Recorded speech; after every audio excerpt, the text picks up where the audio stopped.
SCB ဘဏ်ပေါင်းမှာမိမိကိုယ်တိုင်ပတ်စံသွားပြီးတော့ထည့်မယ်ပထမဦးဆုံးမိမိရဲ့ဘဏ်ကတ်ကိုအရင်ထည့်လိုက်ပါလူကြီးမင်းတို့ရဲ့ဘဏ်ကတ်ထည့်ပြီးခဏစောက်ပါလိုအပ်နံပါတ်6လုံးကိုမှန်ကန်စွာနှိပ်ထည့်ပေးပါအောင်ကျွန်တော်လိုအပ်နံပါတ်6လုံးကိုကျွန်တော်နှိပ်ထည့်လိုက်ပြီးဖြစ်တယ်ပြီးရင်ခဏလေးကျွန်တော်တို့စောက်ပေးမယ်နော်အောက်ဆုံးမှာ language ဆိုတာလေးကိုနှိပ်ပေးပါဘာသာစကားရွေးမယ်အင်္ဂလိပ်ဆိုတာလေးကိုကျွန်တော်တို့ရွေးမယ်အပေါ်ဆုံးမှာအင်္ဂလိပ်ဆိုတာလေးကိုထပ်နှိပ်မယ်ပြီးပြီဆိုရင်အပေါ်ဆုံးမှာပဲ deposit ဆိုတာလေးကိုထပ်ပြီးတော့နှိပ်ပေးမယ်ပြီးရင်ဒုတိယက saving ဆိုတာလေးကိုနှိပ်ပေးပါပြီးကျွန်တော်ခဏလေးစောက်ပေးမယ်ဗန်ဖုန်းကပွင့်လာပြီးကျွန်တော်တို့ပတ်စံကိုတေးချတာကျွန်တော်တို့ကစီစီညီနဲ့ထည့်ပေးမယ်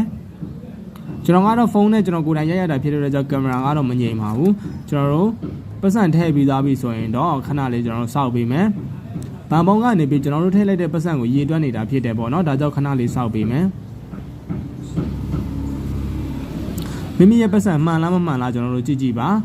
မှန်တယ်ဆိုရင်တော့ continue ဆိုတာလေးကိုနှိပ်ပါမမှန်ဘူးဆိုရင်တော့ cancel ဆိုတာအောက်ဆုံးကဟာလေးကိုနှိပ်လို့ရပါတယ်ပြီးရင်နောက်တစ်ခုကကျတော့ confine လောက်ခိုင်းတာအတည်ပြုခိုင်းတာဖြစ်ပါတယ်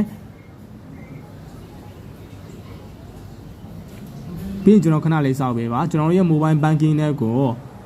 ဖုန်းထဲကိုပေါ့နော်ပြောမယ်ဆိုရင်တော့ပတ်စံကိုထည့်ပေးနေပြီဖြစ်ပါတယ်မိမိဖုန်းထဲမှာ SMS message တွေကြားလာမှာဖြစ်ပါတယ်နော်ပြီးပြီဆိုရင်တော့ကိုယ့်ရဲ့ဘဏ်ကတ်ကိုပြန်ယူပါလုံးဝမမေ့ပါနဲ့ပြီးရင်ကျွန်တော်တို့ slip လေးလည်းထွက်လာမှာဖြစ်တယ်